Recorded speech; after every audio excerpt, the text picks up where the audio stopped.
বাচ্চাদের স্কুল ফি বা অ্যাডমিশন ফি। তো এই অ্যাডমিশন ফি, বই, খাতা, কলম এগুলো কিনতে আমার যথেষ্ট সহায়ক হবে। টাকা বহুল প্রত্যাশিত। বাসাবো থেকে আসা মোর্শেদ আলম এখন সন্তানের স্কুলের খরচ আর হাসপাতাল ওষুধপত্রের খরচ মেটাতে পারবেন এই স্বস্তি নিয়ে ঘরে ফেরা।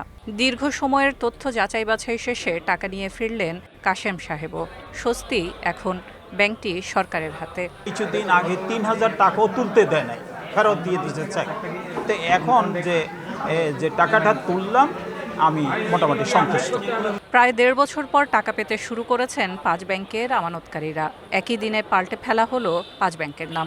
ঘোষণা করা স্কিম অনুযায়ী সর্বোচ্চ ২ লাখ টাকা তুলতে পারছেন গ্রাহকরা। তবে তথ্য বিভ্রাটে না পাওয়ার অস্বস্তিও আছে। কেউ যেন এই সময়ের সুযোগ না নিতে পারে সেদিকে কড়া নজর রাখতে ব্যাংক কর্মকর্তাদেরও থাকতে হচ্ছে বাড়তি সচেতন।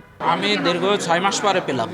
হ্যাঁ, ২ লক্ষ টাকা আমার এলিজিবল ছিল, তো আমাকে ২ লক্ষ টাকা দেয় নাই। ওনারা বলতেছে ৪ তারিখের আগে যেই টাকাটা ঢুকছে ওইটাই দিবে, নভেম্বরের ৪ তারিখের পরে যেই টাকাটা ঢুকছে এই টাকাটা এখন দেওয়া যাবে না। সম্মিলিত ইসলামী ব্যাংকের কর্মকর্তারা জানান, আমানতের টাকা ফেরত দেওয়া ছাড়াও রেমিটেন্সের টাকা দেওয়া ও বাণিজ্যিক কার্যক্রম চলমান থাকছে ব্যাংকগুলোতে। এক্সপোর্ট, ইম্পোর্ট, গ্যারান্টি, বিনিয়োগ সব ধরনের ব্যবসা আমরা তাদেরকে কার্যক্রম চালু করছি। এখন অলরেডি গ্যারান্টি পুরাটাই চালু আছে, এলসি চালু আছে। আমরা ২ লক্ষ টাকা দেওয়া শুরু করেছি, এর অর্থ হলো যে আস্থাটা ফিরে আনার জন্য প্রতিটা গ্রাহকের এগেনস্টে টাকা উত্তোলনের সুযোগ পেয়েছে। তো গ্রাহকরা যারা পারেনি আজকে তারা কালকে তুলতে পারবে। বড় অঙ্কের আমানতের ক্ষেত্রে কিস্তিতে অর্থ পরিশোধ করা হবে। ২ লাখ টাকা তোলার পর বাকি অংশ নির্দিষ্ট ধাপে দেয়া হবে।